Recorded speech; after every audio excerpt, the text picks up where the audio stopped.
بسم اللہ الرحمن الرحیم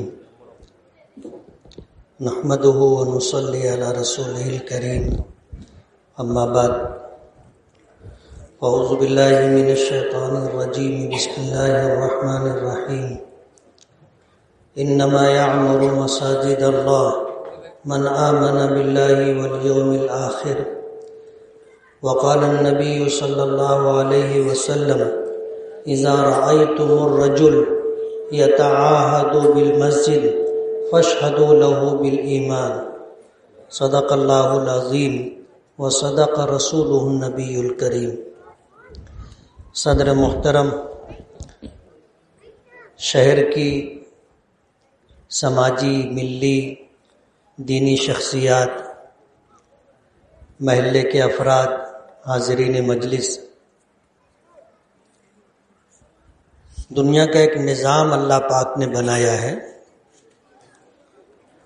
اور وہ نظام یہ ہے کہ اللہ نے جس مخلوق کو وجود عطا کیا ہے وہ اپنے رہنے کا انتظام، اپنے گھر کا انتظام خود کرتے ہیں۔ آپ دیکھو، چھوٹی سے چھوٹی چڑیا ہوتی ہے، وہ اپنا گھونسلہ خود بناتی ہے۔ جنگلوں میں رہنے والے چرند، پرند، درندر، وہ اپنا ٹھکانہ خود بناتے ہیں، یعنی اپنے گھر کا، اپنے رہنے کا انتظام خود کرتے ہیں۔ انسان کو اللہ نے اشرف المخلوقات بنایا، تو یہ انسان بھی اپنے رہنے کا انتظام کرتا ہے اور اپنی حیثیت کے مطابق کرتا ہے۔ جو لوگ زیادہ مالدار ہوتے ہیں، خوشحال ہوتے ہیں، وہ لوگ بنگلہ بناتے ہیں، ولا بناتے ہیں۔ اس سے کم مال رکھنے والے، بڑے شہروں میں رہنے والے، وہ فلیٹ خریدتے ہیں، اس میں رہتے ہیں۔ بڑے شہروں کو چھوڑ کر کے چھوٹے شہروں میں، قصبوں میں، دیہات میں رہنے والے 12-25 کا ٹکڑا خریدتے ہیں اور اس پر اپنے رہنے کا انتظام کرتے ہیں۔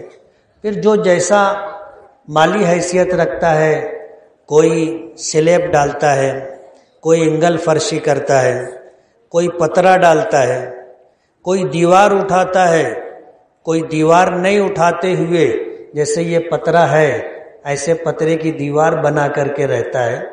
کہنا یہ ہے کہ ہر آدمی اپنے رہنے کا انتظام کرتا ہے، اپنا گھر خود بناتا ہے، جبکہ ہم محتاج ہیں۔ ہم محتاج ہیں،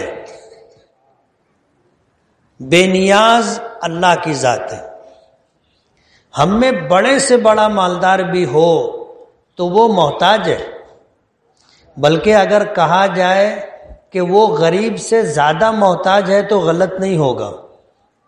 آپ دیکھ لو، بہت بڑے ہوتے ہیں تو ان کو Z+ سیکورٹی لگتی ہے، Z+ سیکورٹی، حالانکہ Z آخری ہونا چاہیے، لیکن Z کے ساتھ پلس بھی رہتا ہے۔ ہم سے زیادہ وہ محتاج ہوتے ہیں، ہم سے زیادہ ڈر خوف کی زندگی وہ گزارتے ہیں۔ ان کو انکم ٹیکس ڈپارٹمنٹ کا خوف رہتا ہے، ED ڈپارٹمنٹ کا خوف رہتا ہے، غنڈوں کا، بھائی گیری کرنے والوں کا خوف ہوتا ہے۔ ان کے بچے آزادی کے ساتھ گھوم پھر بھی نہیں سکتے۔ بہت بڑے لوگ ہوتے ہیں تو ان کے بچے گمنامی کی زندگی گزارتے ہوئے دوسرے شہروں میں، دوسرے ملکوں میں جا کر تعلیم حاصل کرتے ہیں، یعنی وہاں کے لوگوں کو پتہ نہیں ہوتا کہ یہ اندرا گاندھی کا بیٹا ہے، یہ سونیا گاندھی کا بیٹا ہے، لوگوں کو پتہ نہیں ہوتا۔ گمنامی کی زندگی گزار کر کے تعلیم حاصل کرتے ہیں، اور یہ صرف خوف کی وجہ سے۔ تو ہم سب محتاج ہیں اور اپنا گھر ہم خود بناتے ہیں۔ اللہ تعالیٰ تو بے نیاز ہے، اور یہ پوری کائنات اس نے بنائی۔ اتنا بڑا آسمان بغیر ستون کے اس نے قائم کیا ہے۔ ہم کہیں جاتے ہیں، اگر 50 بائی 50 کا سلیب ہو تو اس کے لیے بھی بیچ میں جو ہے ٹیکا دینا پڑتا ہے، کالم دینا پڑتا ہے، تو جا کر کے وہ سلیب رکتا ہے، چھت رکتی۔ اللہ پاک نے اتنا بڑا آسمان بنایا جس کی وسعت کا اندازہ ہم نہیں کر سکتے، اور اللہ کی قدرت یہ ہے کہ اللہ نے اس کو بغیر ستون کا بنایا۔ آپ اگر تھوڑا سا سوچو، اگر اس آسمان کو، اے بیٹا تم لوگ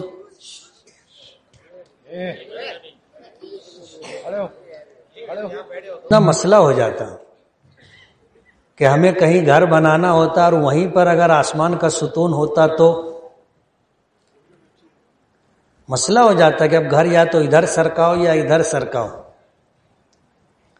لیکن یہ اللہ کی قدرت ہے، اتنا بڑا آسمان اس نے بغیر ستون کے قائم کیا، اور یہ زمین جس پر ہم ہیں اللہ نے اسے پانی پر بچھایا ہے، اس کے نیچے پانی ہے، اور یہ زمین ڈولے نہ، ہلے نہ۔ قرآن کریم میں آتا ہے اللہ نے پہاڑ بنائے جگہ جگہ، والجبال اوتادا، ان پہاڑوں کو اللہ نے میخ بنایا جو زمین کو ہلنے سے روکے ہوئے، ورنہ یہ زمین پانی پر ہے۔ اور کبھی کشتی میں آپ بیٹھے ہوں گے تو آپ کو اندازہ ہو گیا ہوگا کہ پانی کے اوپر اگر کشتی ہے تو وہ کتنا ڈولتی، اور اگر پانی میں ہچکولا آئے اور طوفان آ جائے تو پھر یہ کشتی اور جہاز ڈوب جاتے۔ اتنی بڑی زمین اللہ پاک نے زمین پر رکھی، پانی پر رکھی ہے، لیکن یہ اللہ کی قدرت ہے کہ اللہ نے اس کو ہلنے جلنے سے، ڈولنے سے روک کے رکھا ہے۔ اور کبھی اگر یہ ذرا سی ہل جاتی ہے تو ہم لوگ کہتے ہیں زلزلہ آ گیا۔ کیا کہتے ہیں؟ زلزلہ آ گیا۔ اور پھر اس کا ایک پیمانہ ہے، اگر اس کی ڈگری اگر 7 تک چلی گئی اور 7 کے اوپر اگر چلی گئی تو یہ عمارتیں اور یہ گھر گر جاتے، اس میں دیواروں میں دراڑ پڑ جاتی، چھتیں گر جاتی، سڑک کے ٹکڑے ہو جاتے ہیں، اس میں بھی سب دراڑیں پڑ جاتی ہیں، زمین کا کچھ حصہ دھنس جاتا ہے۔ تو ہم تو محتاج ہیں، ہم اپنا گھر بناتے ہیں، اللہ بے نیاز ہے اور اتنی قدرت کا مالک ہے کہ پوری کائنات اس نے بنائی، اور بنانے میں کسی سے مدد نہیں لی۔ ہم تو ایک چھوٹا سا گھر بناتے ہیں تو گاؤنڈی مستری کو پکڑ کر کے لاتے ہیں، ہیلپر لوگوں کو لانا پڑتا ہے، کتنے کٹانے کرنے پڑتے، تب جا کر کے ایک چھوٹا سا گھر بنتا ہے۔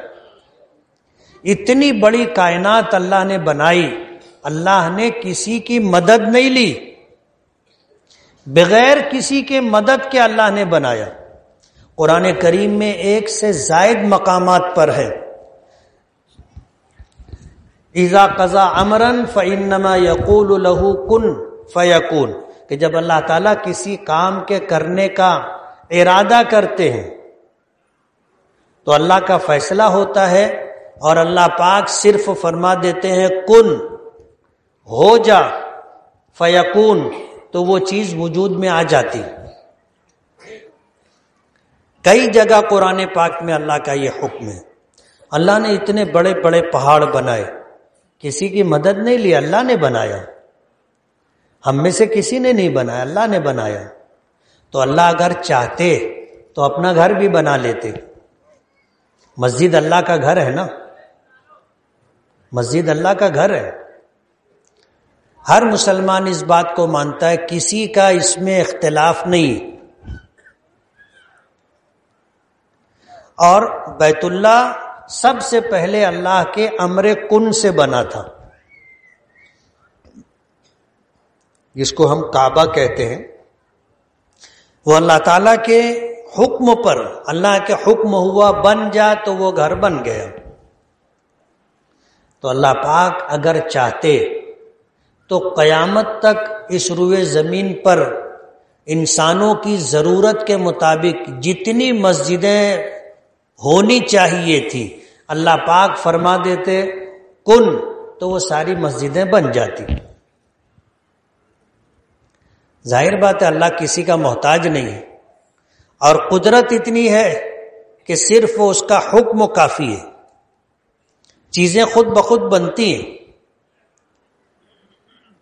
خود بخود بنتی ہیں، لیکن اللہ کا حکم ہوتا ہے تو بنتی ہے۔ تو اللہ پاک اگر چاہتے تو مسجد بھی اللہ کے حکم سے بن جاتی۔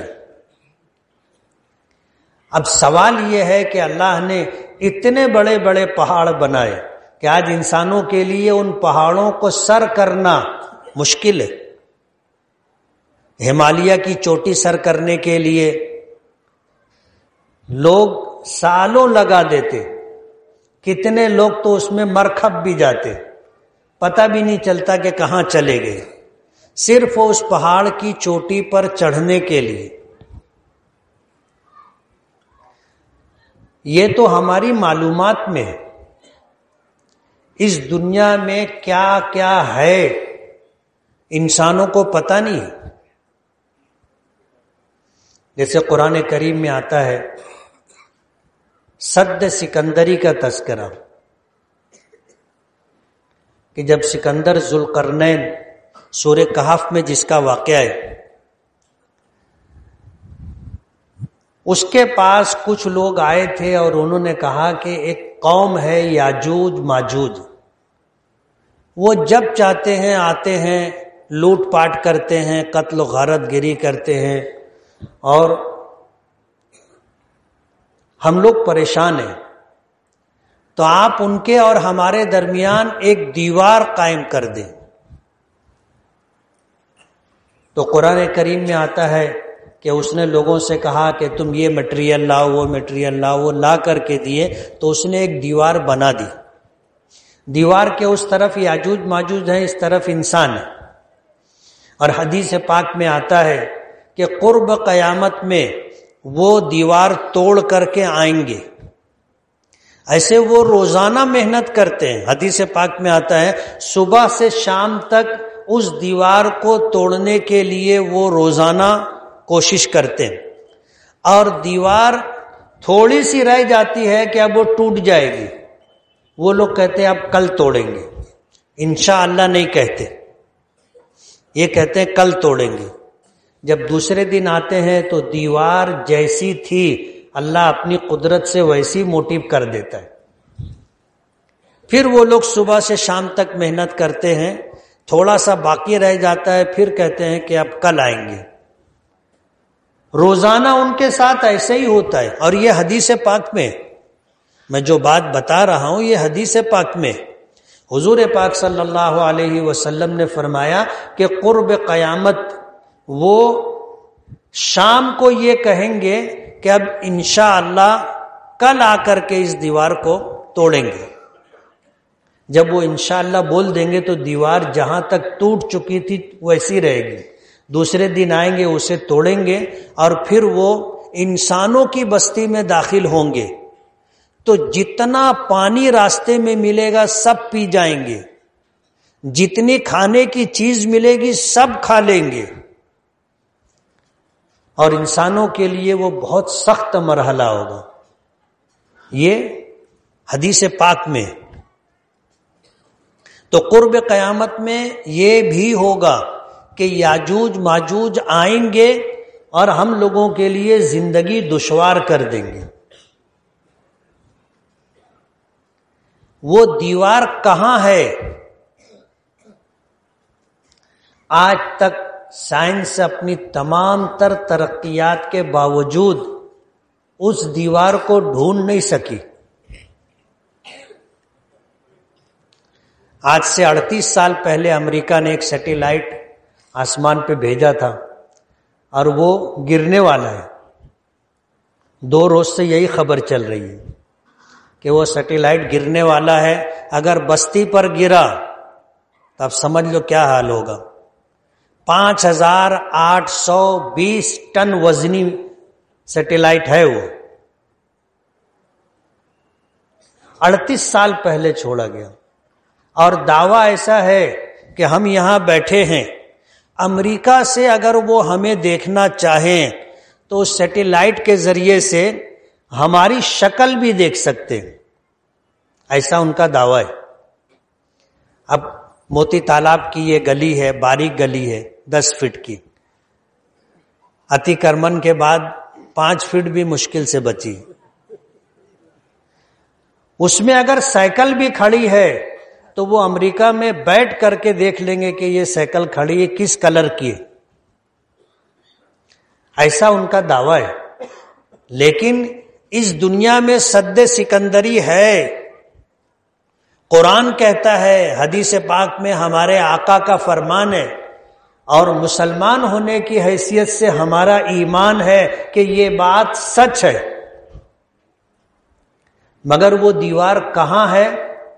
امریکہ ہی نہیں، تمام ممالک کے سائنسداں تمام تر اسباب اور وسائل استعمال کر کے اس دیوار کو ڈھونڈ نہیں سکے کہ وہ کہاں ہے اور یاجوج ماجوج کہاں ہے۔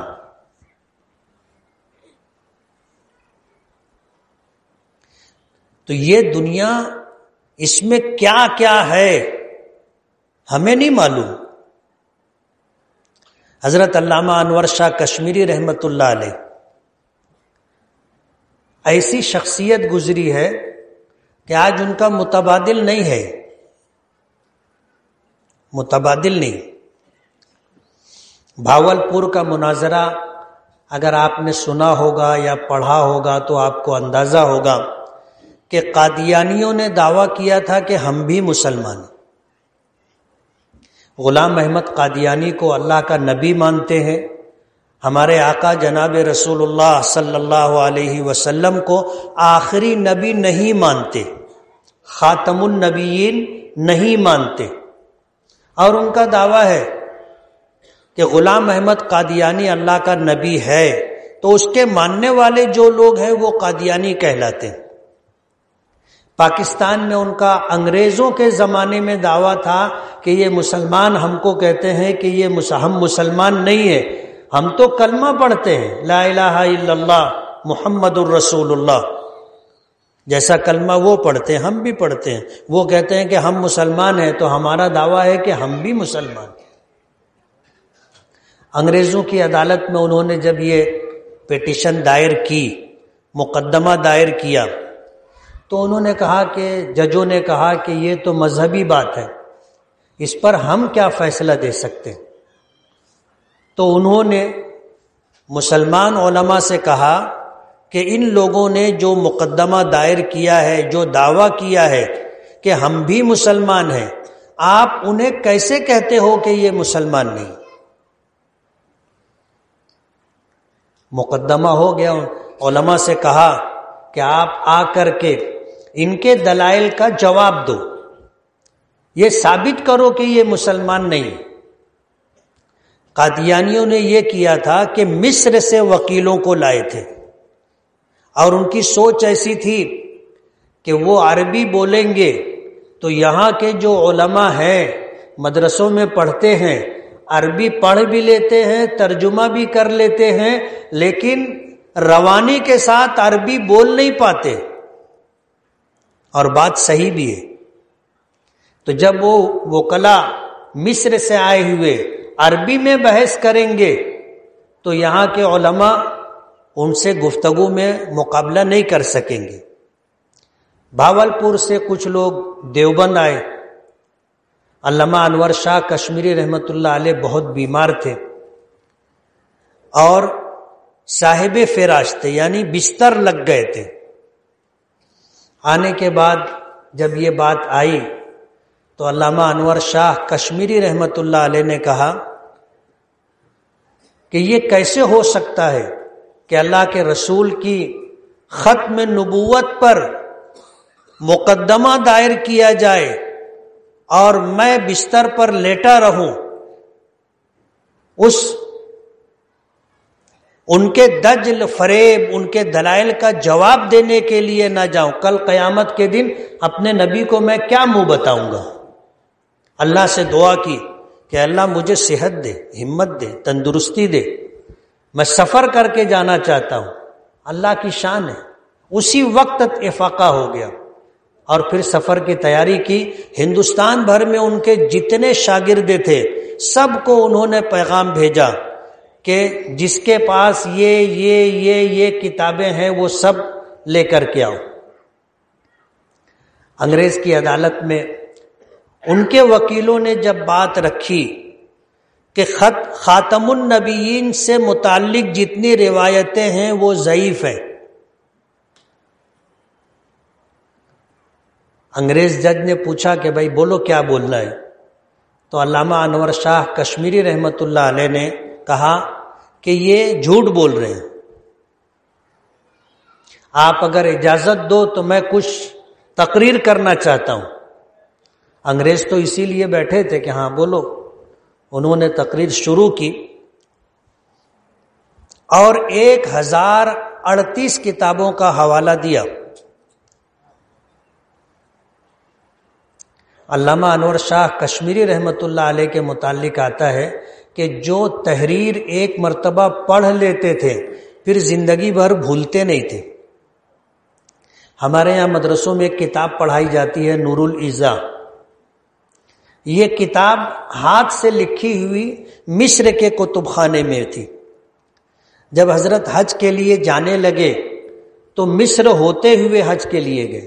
تو وہاں جب کتب خانے میں گئے اور فقہ کی، حنفی فقہ کی یہ کتاب دیکھی تو بہت پسند آئی. انہوں نے اسی کتب خانے میں اس پوری کتاب کو پڑھ لیا. پڑھنے کے بعد حج کے لیے چلے گئے اور اس زمانے میں حج مہینوں میں ہوتا تھا نا، مہینوں میں ہوتا تھا. تو سفر میں 6 مہینے لگے. واپس آئے، وہ کتاب جو مصر کے کتب خانے میں انہوں نے پڑھی تھی یہاں وہ کتاب لکھوائی، چھپوائی اور 2 نسخے مصر کے اس کتب خانے میں بھیجے. تو وہاں کے جو منتظمین تھے انہوں نے کہا کہ کتاب چرا کے لے کے گئے. انہوں نے جا کر پہلے دیکھا کہ ہماری کتاب ہے کہ نہیں ہے. دیکھا تو ان کی کتاب تھی. اللہ نے ایسا حافظہ دیا تھا. 1038 کتابوں کا حوالہ دیا. جج نے کہا کہ بس اب حوالہ مت دو، بس حوالہ دیتے کتاب کھول کے لا کے رکھتے، حوالہ دیتے شاگرد کتاب کھول کر کے لا کے رکھتے. اللہ نے ایسا حافظہ دیا تھا. علامہ انور شاہ کشمیری رحمت اللہ علیہ کو بھاولپور کا مقدمہ بہت مشہور مقدمہ ہے. اور آپ یہ سمجھ لیجئے کہ قادیانیوں کے درمیان اور علماء دیوبند کے درمیان بہت مشہور مناظرہ ہے جس کی باقاعدہ کتابی شکل دی گئی ہے اور اسے شائع کیا گیا ہے. اب ظاہر بات ہے کہ یہ ہماری معلومات ہے، میں بتا رہا ہوں، لیکن اس کے بعد بھی دنیا میں کیا کیا ہے ہم کو نہیں معلوم. علامہ انور شاہ کشمیری رحمت اللہ علیہ بخاری شریف پڑھایا کرتے تھے. دارالعلوم دیوبند کے شیخ الحدیث تھے. تو ان کے پاس پڑھنے کے لیے علماء کرام جایا کرتے تھے. تو وہ علماء کو کہا کرتے تھے کہ یا ایھا الجاہلون، اے جاہل لوگو. حالانکہ پڑھنے والے عالم ہوتے تھے لیکن کسی کی ہمت نہیں تھی کہ کہتے کہ نہیں ہم جاہل نہیں ہیں، عالم ہیں.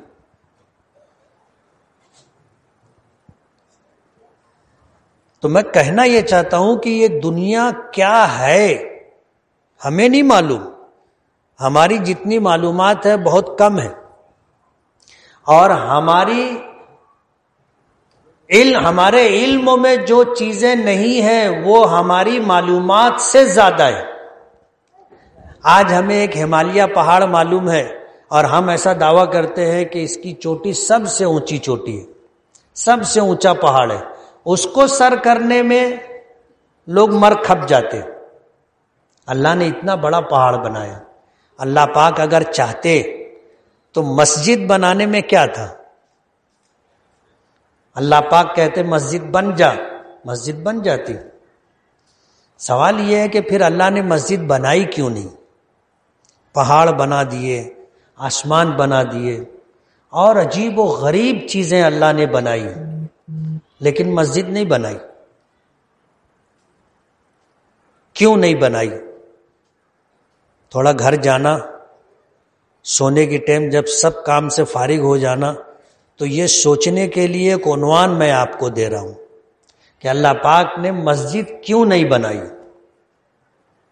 آسمان بنا دیا، زمین بنا دی، پہاڑ بنا دیے، عجیب و غریب چیزیں اللہ نے پیدا کی، لیکن مسجد نہیں بنائی۔ کیوں؟ اس کے بعد کسی مجلس میں اگر پھر ہم جمع ہوں گے تو میں اس کا جواب دوں گا کہ اللہ نے کیوں نہیں بنائی۔ کیا بھی دے دوں؟ انتظار نہیں ہو سکتا۔ اللہ پاک نے جنت بھی بنائی، جہنم بھی بنائی۔ مسلم شریف کی روایت ہے، اللہ نے جب جنت بنائی تو حضرت جبرائیل کو بھیجا کہ جاؤ میری جنت دیکھو، جنت میری رحمت ہے، جاؤ جنت دیکھو۔ حضرت جبرائیل گئے، جنت دیکھی، دیکھ کر آئے تو اللہ پاک نے پوچھا کہ دیکھا؟ بولے ہاں دیکھا۔ کیسی ہے؟ کہنے لگے کہ بس ہے، کیسی ہے میرے پاس الفاظ نہیں۔ تو پھر اللہ پاک نے پوچھا کہ یہ جنت میں نے لوگوں کے لیے بنائی، انسانوں کے لیے، انسان اس میں جانا چاہے گا؟ تو جبرائیل نے کہا کہ کیوں نہیں، سبھی اس میں جانا چاہیں گے۔ تو اللہ پاک نے فرمایا کہ دوبارہ دیکھنے جاؤ۔ حضرت جبرائیل دوبارہ دیکھنے گئے تو اللہ پاک نے جنت کو مکارہ سے گھیر دیا تھا۔ مکارہ کہتے ہیں مکروہ چیزوں کو، مکروہ کہتے ہیں وہ چیز جو ناپسند ہو، ناپسند۔ ہم لوگ بولتے ہیں نا کہ یہ حلال ہے، یہ حرام ہے، یہ مکروہ ہے، تو لوگ پوچھتے ہیں کہ جیسے مکروہ بولے تو مکروہ بولے تو اللہ تعالیٰ کی ناپسندیدہ چیز۔ اب ظاہر بات ہے جو چیز اللہ کو پسند ہے وہ چیز اللہ قبول کر لے تو بڑی بات ہے۔ اللہ تو بے نیاز ہے، اس کو کسی چیز کی ضرورت اور حاجت نہیں۔ ہماری عبادتیں، ہماری نیکیاں اللہ قبول کر لے یہ اس کا فضل ہے، وہ ہماری نیکیوں کا محتاج نہیں ہے۔ تو اللہ نے جنت کو مکارہ سے، یعنی طبیعت پر جو چیزیں گراں گزرتی ہیں، جن چیزوں کو ہمارا نفس پسند نہیں کرتا، ایسی چیزوں سے اللہ نے جنت کو گھیر دیا کہ 5 وقت کی نماز جماعت سے پڑھنی پڑے گی، رمضان کے روزے چاہے سخت گرمی ہو رکھنے پڑیں گے، زکوٰۃ چاہے طبیعت میں بخل ہو لیکن 2.5% پورے مال کی زکوٰۃ دینی پڑے گی، اور اللہ نے حیثیت دی ہے، استطاعت دی ہے تو زندگی میں ایک مرتبہ حج فرض ہے، کرنا پڑے گا، اور اس کے بعد بھی اللہ نے حیثیت دی ہے تو ہر 5 سال میں حج کے عنوان سے یا عمرے کے عنوان سے اللہ کی بارگاہ میں حاضری دینی پڑے گی۔ جھوٹ بولنے کی اجازت نہیں ہے، سچ بولنا پڑے گا۔ بد نظری کی اجازت نہیں ہے، نظر نیچی رکھنی پڑے گی۔ سود کھانے کی اجازت نہیں ہے، سود لینے کی، دینے کی اجازت نہیں ہے۔ ایسی ساری چیزوں کو جن کے کرنے کا اللہ نے حکم دیا اور جن کے نہ کرنے کا حکم دیا، ایسے ساری چیزوں سے اللہ نے جنت کو گھیر دیا۔ اور پھر جبرائیل سے پوچھا کہ دیکھے؟ بولے ہاں دیکھا۔ بولے اب تو بہت مشکل ہے، پہلے تو سبھی جنت میں جاتے لیکن اب بہت مشکل ہے، کم لوگ جائیں گے۔ جو 5 وقت کی نماز پڑھے گا باجماعت، پابندی سے، روزے رکھے گا، زکوٰۃ دے گا، حج کرے گا، ماں باپ کی خدمت کرے گا، ان کی اطاعت کرے گا، پڑوسیوں کا خیال رکھے گا، دوسروں کی بہن بیٹیوں پر غلط نگاہ نہیں ڈالے گا، حرام نہیں کھائے گا، ایسی ساری چیزیں اب کرنا پڑے گی تو آدمی جنت میں جائے گا۔ اللہ نے فرمایا کہ جاؤ میں نے جہنم بنائی ہے، جہنم جا کر کے دیکھو۔ جبرائیل گئے، جا کر جہنم دیکھی، بولے کیا ہے؟ بولے اللہ تیرا عذاب ہے۔ کہا کہ لوگ جائیں گے؟ بولے کوئی نہیں جائے گا، کوئی نہیں جائے گا۔ اچھا جاؤ پھر دیکھ کے آؤ۔ اب دوبارہ دیکھنے گئے تو اللہ نے اسے خواہشات سے گھیر دیا تھا، جہنم کو خواہشات سے گھیر دیا تھا۔ اب من چاہی زندگی کون نہیں گزارنا چاہتا؟ صبح سویرے، ہمارے ہاں تو ابھی سردی نہیں ہے، معمولی سردی ہے، یو پی میں مائنس ہے، ابھی ہمارے یہاں 22-23 سیلسیس ڈگری جو ہے، یو پی میں نیچے گرتے گرتے گرتے گرتے زیرو پر آ گئی، اب زیرو سے بھی نیچے چلے گی۔ آج 1.5 ڈگری نیچے تھی، اور خبر یہ ہے کہ 25 لوگ سردی کی وجہ سے مر گئے۔ اب ظاہر بات ہے یہ جو 25 مرے وہ معلومات میں آ گئے تو ہم 25 بتا رہے، مرے کتنے سردی سے اللہ بہتر جانتا ہے۔ اب اتنی سردی میں فجر کی نماز کے لیے نرم گرم بستر چھوڑ کر کے آدمی مسجد جائے، طبیعت کو پسند نہیں ہے، خواہش اور چاہت یہ ہے کہ بس سوتے رہو۔ جہنم کو اللہ نے خواہشات سے گھیر دیا۔ جبرائیل دیکھے کہ اب نماز نہیں پڑھنا دل نہیں چاہتا، روزے نہیں رکھنا ہمت نہیں ہوتی، زکوٰۃ میں 2.5% نہیں دینا، دیں گے تو مال کم ہو جائے گا، حج کرنے کیا جائیں گے، وہاں سے آنے کے بعد داڑھی رکھنی پڑے گی، صحیح صحیح بولنا پڑے گا، اچھے کام کرنے پڑیں گے، دل نہیں چاہتا۔ آدمی ماں باپ کو گالی دیتا ہے، کتنے بدبخت ہوتے ہیں ماں باپ کو مارتے ہیں، گھر سے نکال دیتے ہیں۔ من چاہی زندگی، تو جبرائیل نے کہا کہ اب تو آپ نے جہنم کو خواہشات سے گھیر دیا ہے، تب تو سبھی جہنم میں جائیں گے۔ حدیث پاک میں آتا ہے اللہ پاک نے جنت سے بھی وعدہ کیا ہے کہ میں تجھ کو بھروں گا، اور جہنم سے بھی وعدہ کیا ہے کہ میں تجھ کو بھروں گا۔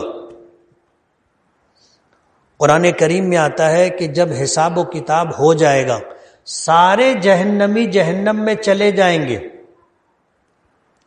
تو اللہ پاک جہنم سے پوچھیں گے، قرآن کریم میں ہے، اللہ پاک جہنم سے پوچھیں گے حلیم تلاتی، تو بھر گئی؟ تو جہنم کہے گی حل من مزید، ابھی تو بہت جگہ خالی ہے، بھری نہیں ہوں، ابھی تو میں خالی ہوں، بھیجو اور لوگوں کو، آپ نے بھرنے کا وعدہ کیا ہے۔ حدیث پاک میں آتا ہے کہ جہنم کو بھرنے کے لیے اللہ پاک جہنم میں اپنا قدم رکھ دیں گے تو جہنم چرچرانے لگے گی، جیسے چارپائی کے اوپر اس کی طاقت سے زیادہ اگر بوجھ ڈال دیا جائے تو چرچرانے کی آواز سنے۔ جہنم چرچرانے لگے گی، بھر جائے گی، وہ کہے گی قط قط قط، بس بس بس۔ اسی طرح اللہ نے جنت کو بھی بھرنے کا وعدہ کیا ہے۔ اب جنت کو کیسے بھریں گے؟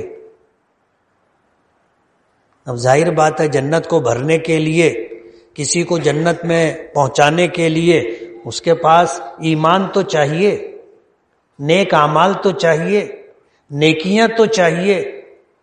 اللہ پاک نے اس لیے مسجد نہیں بنائی اور حکم دیا، حضور نے فرمایا من بنا للہ مسجدا ولو کمفحص قطات بنى اللہ لہ بیتا فی الجنہ، کہ جس شخص نے اللہ کی رضا کے لیے مسجد بنائی چاہے مسجد کی تعمیر میں قطع چڑیے کے گھونسلے کے برابر حصہ لیا، اللہ پاک جنت میں اپنی شان کے مطابق اس کو محل دیں گے۔ اور ہمارا ایمان ہے کہ اللہ بھی سچا ہے، اس کی بات بھی سچی ہے، اللہ کے نبی بھی سچے ہیں، ان کی بات بھی سچی ہے، کہ ایمان کے ساتھ نیکی کی امید پر اللہ کو راضی کرنے کی نیت سے مسجد کی تعمیر میں آپ اپنی حیثیت کے مطابق حصہ لو، اللہ پاک اپنی شان کے مطابق آپ کو جنت میں محل بنا کر کے دے گا۔ میں ایک واقعہ سناتا رہتا ہوں، پھر سناؤں گا۔ خلیفہ ہارون رشید کا نام سنا ہے؟ خلفائے بنو عباسیہ میں ایک بہت نامور بادشاہ امیر المومنین گزرے۔ خلفائے بنو عباسیہ، ان کی حکومت اس دنیا میں 635 سال تک تھی۔ کتنے سال تک؟ باپ، بیٹا، پوتا، پر پوتا، 635 سال تک یہ حکومت کرتے رہے۔ اتنی بڑی حکومت کسی کی نہیں رہی۔ انگریز ہندوستان میں آئے، 100-200 سال میں کر بولے، اپنا بوریا بستر لپیٹے اور چلے گئے۔ لوگوں کا اقتدار 5 سال، 10 سال، 20 سال۔ کانگریس جو ہے اس ملک میں 45 سال اکیلے حکومت کی، اور اب دوسرے لوگوں کی حکومت ہے۔ وہ بولتے ہیں کانگریس مکت بھارت، دعویٰ ہے ان کا، اور وہ ایسا سمجھتے ہیں کہ وہ ہمیشہ رہیں گے۔ آپ کیا بولتے ہیں؟ ہمیشہ رہیں گے؟ نہیں رہیں گے، کوئی ہمیشہ نہیں رہتا، کسی کا اقتدار ہمیشہ نہیں رہتا۔ وہ راحت اندوری نے کہا ہے کہ جو آج صاحب مسند ہیں کل نہیں ہوں گے، کرایہ دار ہیں، ذاتی مکان تھوڑی ہے۔ صدر جمہوریہ بھی جس محل میں رہتا ہے اس میں کتنے کمرے ہیں آپ لوگوں کو پتہ ہے؟ 600 سے زائد کمرے، اتنی بڑی عمارت اس کے رہنے کے لیے۔ کتنے دن رہتا ہے؟ 5 سال۔ اس کے بعد اس کو بھی وہاں سے رخصت ہونا ہے، تو کسی کا اقتدار رہتا نہیں۔ خلفائے بنو عباسیہ کا اقتدار 635 سال تک تھا، اور کیوں تھا پتہ ہے؟ حضور پاک صلی اللہ علیہ وسلم نے مکہ فتح کیا تھا۔ مکہ فتح ہوا، حضور نے کچھ اعلان فرمائے۔ ان اعلانوں میں ایک اعلان یہ تھا کہ میرے چچا، میں سود کو اپنے قدموں تلے رونتا ہوں، اور میرے چچا عباس کا جن لوگوں پر قرض ہے اس کا جتنا سود ہے وہ میں معاف کرتا ہوں۔ حضرت عباس سے پوچھا نہیں تھا، سود حرام نہیں تھا، اس زمانے میں لوگ قرض دیتے تھے، اس پر بیاج لیتے تھے، تو حضور کے چچا عباس بھی، انہوں نے بھی یہ کام کیا تھا۔ اور حضور نے مکہ فتح کیا تو اعلان کیا کہ میرے چچا عباس کا جن لوگوں پر قرض ہے میں اس پر جتنا سود اور بیاج ہے سب معاف کرتا ہوں۔ حضرت عباس کو خبر ہوئی تو وہ آئے اور آ کر کہنے لگے، مسلمان نہیں ہوئے تھے، اس وقت مسلمان ہوئے، کہنے لگے کہ بھتیجے تم نے میرا سود اور بیاج معاف کیا ہے؟ کہا کہ ہاں۔ کہا اگر تم نے میرا سود اور بیاج معاف کیا ہے میں اصل رقم بھی معاف کرتا ہوں۔ حضور نے دعا دی، حضور کی دعا کی برکت تھی، اور حضور کے فیصلے پر سر تسلیم خم کر کے ایک قدم آگے بڑھ کر کے کہا تھا کہ آپ نے سود معاف کیا ہے، میں اصل رقم بھی معاف کرتا ہوں۔ اللہ نے ان کو اور ان کی اولاد کو 635 سال تک اقتدار دیا تھا۔ 635 سال، اتنا لمبا زمانہ کسی کا اقتدار نہیں رہا۔ ہارون رشید اس میں ایک نامور خلیفہ گزرے۔ ایک دن اپنی بیوی سے کہنے لگے کہ چلو ٹہل کر کے آتے ہیں، چہل قدمی کر کے۔ ٹہلنے کے لیے دریائے دجلہ کے کنارے گئے، ریت پر چلتے ہوئے جا رہے تھے۔ اس زمانے میں ایک مجذوب تھے بہلول دانا، تو وہ جیسے کہیں مسلمان محلے میں گلی میں ریتی کا ٹریکٹر خالی ہو تو سب بچے ادھر ادھر سے آ کر کے ریت پہ چڑھ جاتے ہیں اور جھوپڑی بنانے لگتے، سرنگ بنانے لگ جاتے، 1/4 ریتی گٹر میں چلی جاتی۔ ہندو محلے میں اگر ٹریکٹر خالی ہو تو جیسے ایسے پہاڑ کی شکل رہتی ہے ویسی رہتی ہے، ایک بچہ بھی اس ریت کے اوپر نہیں چڑھتا۔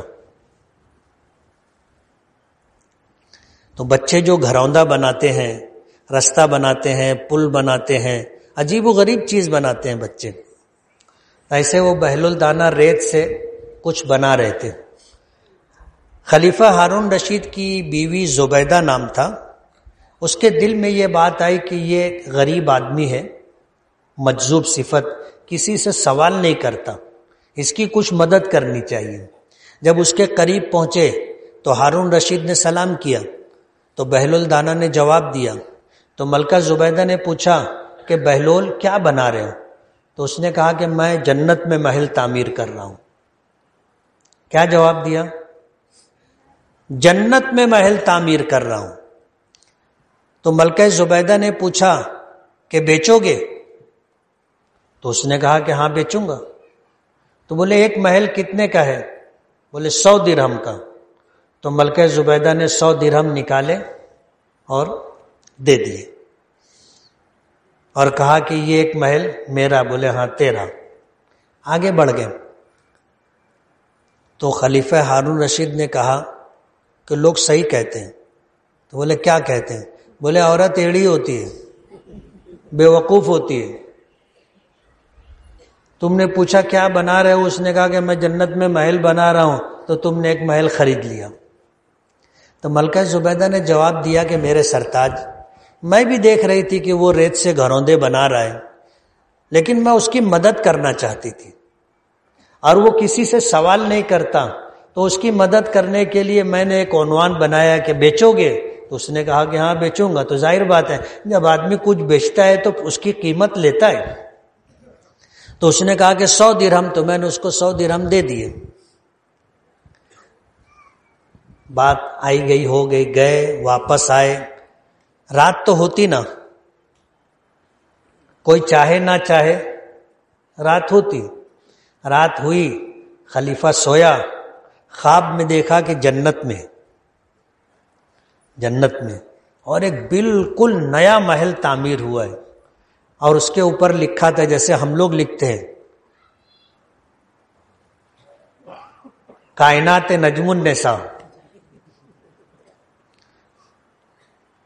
کچھ بھی لکھتے ہیں، تو اس کے اوپر لکھا ہوا تھا قصر زبیدہ۔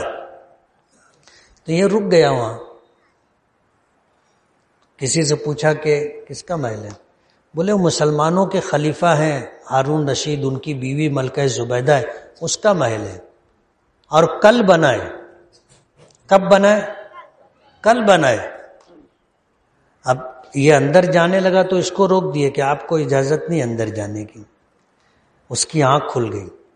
آدمی جب خواب دیکھتا ہے بہت اچھا دیکھے تو بھی آنکھ کھل جاتی ہے، اور کچھ اور دیکھ لے تو بھی پسینہ پسینہ ہو جاتا، آنکھ کھل جاتی ہے۔ اب آنکھ کھل گئی، دل کی بھی آنکھ کھل گئی،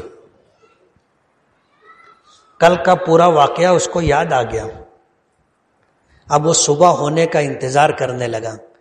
صبح ہوا، طبیعت بہت بے چین تھی، تھوڑا سا سورج اوپر آیا تو ملکہ کو کہنے لگا کہ چلو چہل قدمی کے لیے۔ بولے کل تو گئے تھے نا، جائیں گے پھر کسی دن۔ بولے نہیں چلو۔ ارے بولے کل گئے تھے نا، اب کیا روز روز جائیں گے؟ بولے نہیں چلو۔ بیوی وہی اچھی ہوتی ہے جو شوہر کی بات مان لے۔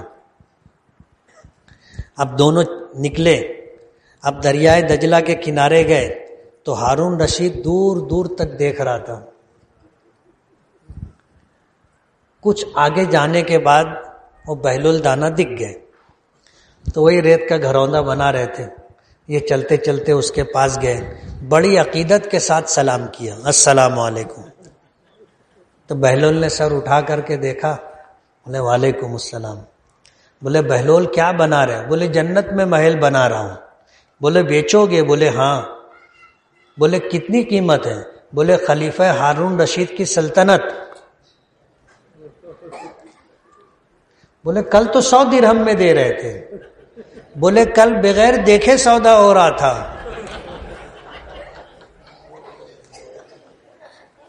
کل بغیر دیکھے سودا ہو رہا تھا, آج کا سودا تو دیکھ کر کے ہو رہا ہے نا.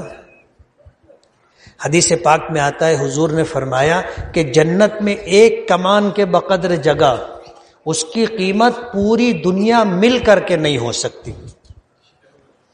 اب ظاہر بات ہے ہارون رشید جو دے سکتا تھا, بہلول دانا نے وہی قیمت بتائی کہ جنت میں ایک محل کی قیمت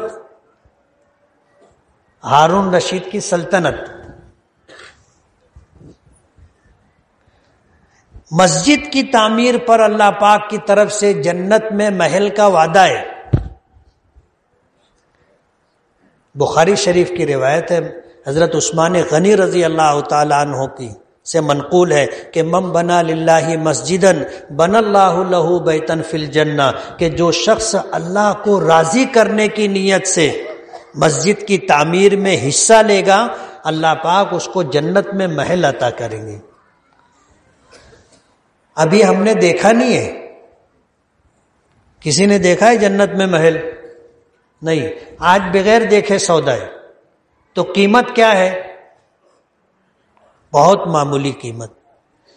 ابھی میں نے انجینئر صاحب سے, عبدالحسیب سے پوچھا کہ اس کا اسٹیمیٹ کیا ہے, تو انہوں نے پوری تیاری نہیں کی, بتایا کہ پہلے سلیب تک جو ہے 50 لاکھ روپے کا خرچہ ہے.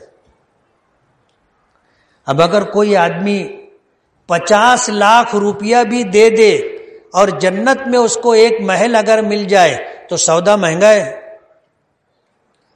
بولو نا, زور سے بولو. نہیں, سستا سودا ہے. جنت میں ایک کمان کے بقدر جگہ پوری دنیا مل کر کے اس کی قیمت نہیں بن سکتی. لیکن مسجد کی تعمیر میں آپ حصہ لو, اللہ اس کے رسول کا وعدہ ہے کہ آپ کو جنت میں محل ملے گا.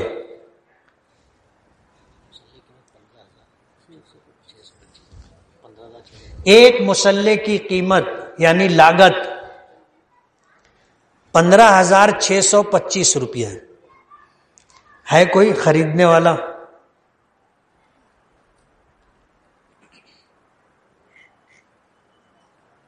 ایک مسلح کی لاگت 15,625 روپیہ. یعنی آپ اگر ایک مسلح کے لیے اتنا پیسہ دیتے ہیں, جنت میں آپ کو محل ملے گا. میں قسم کھا کر یہ بات کہہ سکتا ہوں. اب اگر آپ چاہتے ہو کہ آپ کا بھی محل ہو, آپ کی بیوی کا بھی محل ہو, آپ کی اماں کا بھی محل ہو, آپ کے ابا کا بھی محل ہو, آپ کے بیٹوں کا بھی ہو, بیٹیوں کا بھی ہو, تو حساب لگا لو. ایک مسلح لے سکتے ہو, 1 لو, 2 لو, 5 لو, 10 لو. بولو کون کتنے مسلح لے گا؟ یہ اتنی لمبی بات یہاں آنے کے لیے میں نے کی تھی کہ سب طرف سے گھوم پھر کر کے اب آپ بولو کون کتنا مسلح خریدنے والا ہے؟ ایک مسلح. نام لکھو بھائی ان کا. کیا نام ہے؟ حاجی شفیق احمد صاحب. ایک مسلح. بولو جلدی جلدی. اتنا سوچو گے تو پھر لگتا ہے ایمان تھوڑا ڈھلمل ہے, کمزور ایمان ہے.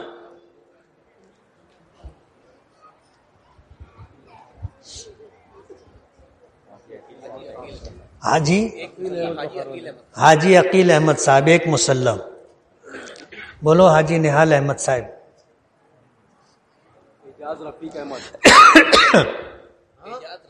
اعجاز رفیق احمد ایک مسلح.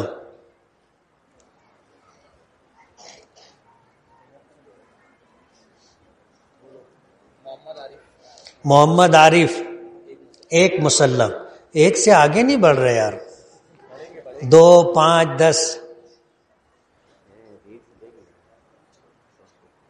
سوچو مت, سستا سودا ہے. اور آج آپ سے پورا پیسہ نہیں مانگ رہے, آپ قسط واری دو, تھوڑا تھوڑا کر کے دو. مسجد بننے میں ٹائم لگے گا, ایک رات کی مسجد نہیں بنے گی. بولو جلدی جلدی بولو.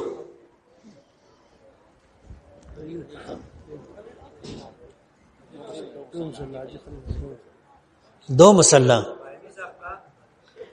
حاجی خلیل ناولٹی صاحب کا 5 مسلح لکھو. سستا سودا ہے.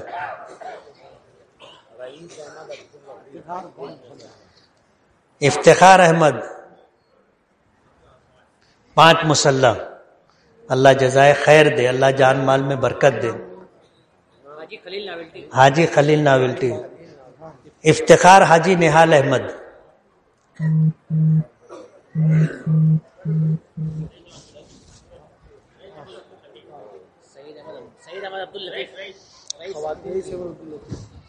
آئے گی وہ آواز, بعد میں آئے گی نا. خلیفہ ہارون رشید کی بیوی ملکہ زبیدہ پہلے ایک محل خریدی تھی. بولو جلدی جلدی بولو.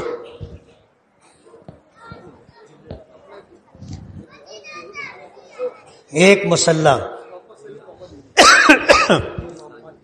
محمد سعید, محمد یوسف, یونس.